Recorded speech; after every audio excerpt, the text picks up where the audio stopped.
Even though I said yes to being a candidate, I actually had very little time to assess the requirements for a successful campaign. It was more than just getting the crowd, appearing in the media, and also saying the right things to win support. The emotional side of things cropped up on me as I went along every day of that 2 week long campaign. My most vivid struggle was I remember crying in the car as we were turning out from our rented home in USJ 6 onto Persiaran Bakti and then Persiaran Muni to head to the SS19 Ceramah. That was the first Ceramah with Anwar Ibrahim. I remember these photographic details so well, down to the name of the streets because the struggle was so real. I felt like I had no story, no compelling manifesto, and I wasn't qualified for the job. I just felt I had nothing to say to the people. I needed a script, but my head could not process it. My heart was not fully convinced that I was up for this assignment. All that changed when I stepped onto the mini platform next to Anwar Ibrahim in SS19. I saw the crowd so hungry for a clean government. This general election is very different. People are very hungry for the truth. If they are not hungry, they will not be here tonight. Look at the crowd. Look at the people. This is a very strong message. I was convinced within me that I had the same resolve as them to fight corruption. That was a match what I saw in the crowd that night. And that gave me a newfound confidence. You can have the most qualified, eloquent politician, but without a new resolve to fight corruption, it would be same old, same old. I remember reading the news of a corrupt politician and him wanting to win the people's support again. I remember him throwing an open house and serving satay, and the crowd was very big. His comment at that time was, "Look, the people still accept me." That gave me a very strong resolve to fight corruption because to me, I needed to see that Malaysians detest corruption like I do. For me to see that in the crowd at my first appearance in SS19, that was the match for me. The next emotional challenge for me was going out to meet the voters and shaking their hands. Some were nasty. Didn't matter whether it was the morning market, pasar malam, or kopitiam. Some refused to even look at me when I said hi, and that was tough. Many times when that happened, I could hear my inner voice saying, "Forget it. Why should I serve these people?"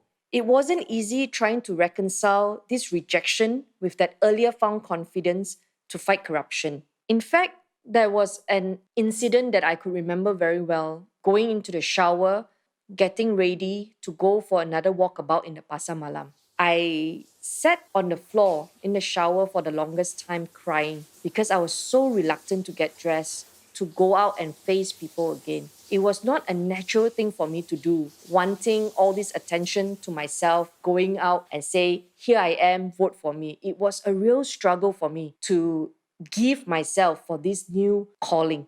This feeling of rejection went on for years within me, that kind of upsetting feeling that made me want to punch a wall. I think I overcame it as I grew older. I started to see the bigger picture. I began to focus on those who supported me and abandon the desire of wanting to please everybody. I knew it was impossible. Every giant of a public figure has always had their fair share of critics, and I knew I shouldn't expect myself to be any different.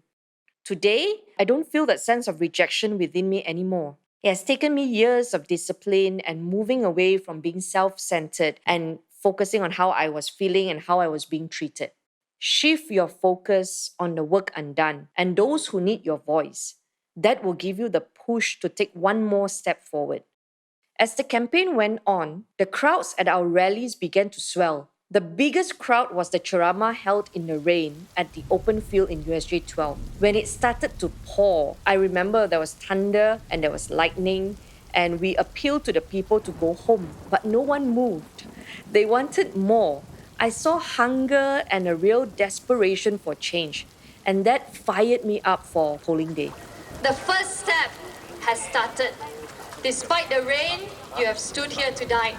This is the first step.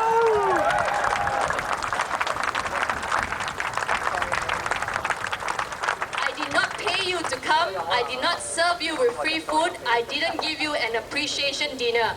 I just tell you to vote for change. By then, a lot of people were already feeling very frustrated with the government, and people were willing to part with their money. We raised thousands in our rallies. A lot of people, I suspect, felt at that time that they really had nothing to lose because they didn't like the government, they didn't like the corruption, and they felt like, any chance, any bet they could place on anyone to give this a go, they would support. And that's how our campaign gained momentum in Subang Jaya. I remember that one walkabout in USJ and how my friends sent out messages to my schoolmates and say, hey, Subang Utama kids, if you are in town tonight, come to Taipan. Our schoolgirl, our friend is going to be running for Subang Jaya. And I remember just walking on the streets and seeing the seniors in my school show up.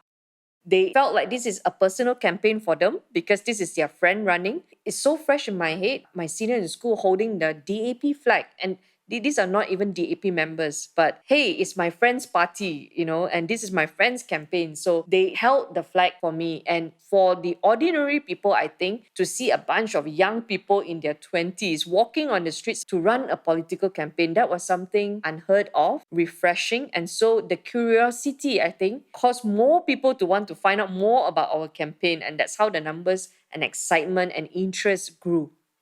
When you face an assignment that requires sheer hard work, resilience, patience, and perseverance, as long as you have a willing heart, remember it can be done. Speaking of a willing heart, this brings me back to the night of polling day. Edward was all dressed up, ready for a celebration as we gathered in his house before heading to the counting center. I remember asking Edward, why are you so confident, all dressed up already? And by then, the updates had started to come in from our counting agents. There was a real chance of us winning. Apparently, according to Edward, I was getting some significant number of votes, and this was verified when we actually arrived at the counting center. But we waited at the counting center till about 2 a.m., 3 a.m. that day. No one had access to any news, and rumors were flying that Barisan Nasional politicians were apparently removing documents from the state office. People said that you can have all these results saying that you're the winner on paper, but eventually a different outcome can come out of this because Selangor had never experienced a change of government. And there was a real sense of restlessness in that place because we were hearing all these rumors, yet we had no means to verify them.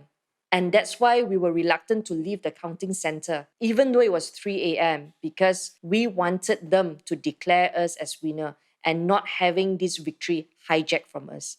So finally, at about 3 a.m. or 4 a.m., I can't remember exact, all exhausted and tired from the whole day of polling day, the returning officer finally turned on the microphone and announced my name as the winner, the new state assemblyman for N31 Subang Jaya. You might think I would have immediately burst into celebration, but no, to be honest, a part of me was sad that this would mean a life of public service for the next 5 years. This was a possibility I did not have time to digest throughout the campaign because people said even though you see a big crowd at your rally, don't count your eggs before they hatch. People in Subang Jaya had never voted for the opposition, and so when it finally happened, it was bittersweet. I felt happy with a tinge of sadness. This life was no longer my own. And I suspect this is the dilemma faced by many first time politicians. Without a willing heart or spirit, I have seen some walking away or changing course halfway. As I conclude this series, I just want you to know that a lot of factors contributed to that first victory in the 2008 elections. Firstly, it was the people's willingness to vote for change, departing from their norm of trusting a government who threw out the May 13 card whenever there was an election, and instead having the courage to chart a new path with the untested opposition in 2008. Secondly, was the ability of the opposition leadership to give seats to younger, untrained candidates like me. The nothing to lose mindset made it all possible. Thirdly, the willingness of the young people to say yes. This came at a price for me.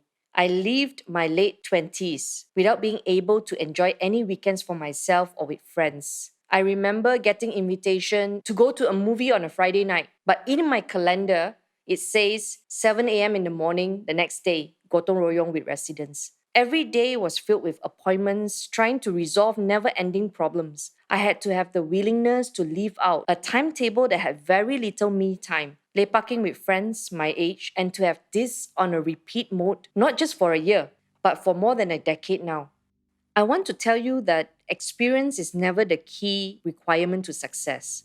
The willingness to pay the price is. There is always risk in stepping out, but not giving it a try at all, that's not something I could live with. And this can apply to you in business or if you're in other ventures too. For me, I found my calling in losing my own plan that year in 2008.